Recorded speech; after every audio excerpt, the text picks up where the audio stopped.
maging bahagi ng ating pagkilos na higit nating makita ang paggabay ni San Jose sa ating buhay bilang mga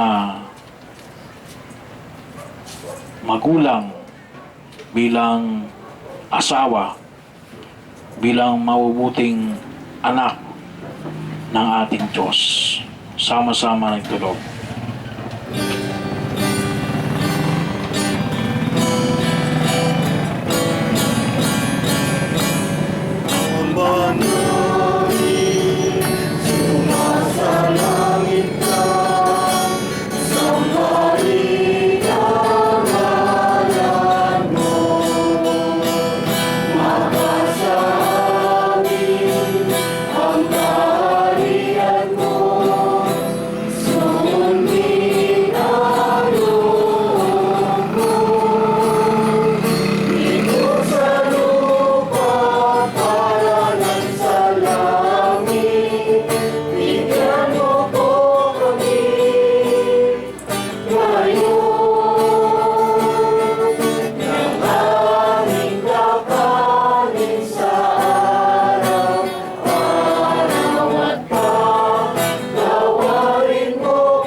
Hiniling namin kami adya sa lahat ng masama, pagkalooban ng kapayapaan araw-araw, iligtas sa kasalanan, at ilayo sa lahat ng kapahamakan. Samantalang aming pinanabigan dakilang araw ng pagkapahayag ng tagapagligtas naming si Yesu Kristo.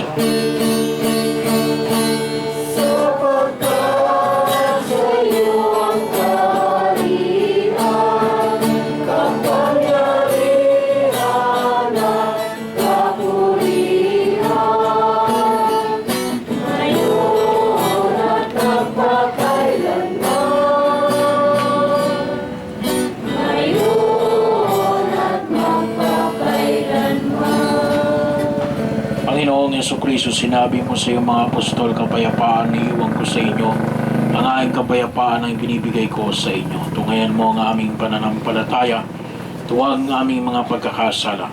Pagkalooban mo kami ng kapayapaan, pagkakaisa ayon sa iyong kalooban, kasama ng Espiritu Santo magpasawalang hanggan. Amen. Ang kapayapaan ng Panginoon ay laging sumainyo. At sumainyo rin. Magbigayan kayo ng kapayapaan sa isa't isa.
ng Diyos. Ito ang nag-aalis ng mga kasalanan ng sanlibutan. Mapapalad ang mga inaanyayahan sa piging ng kordero. Panginoon, hindi ako karapat-dapat na magpatuloy sa iyo. Ngunit sa isang salita mo lamang ay gagaling na ako.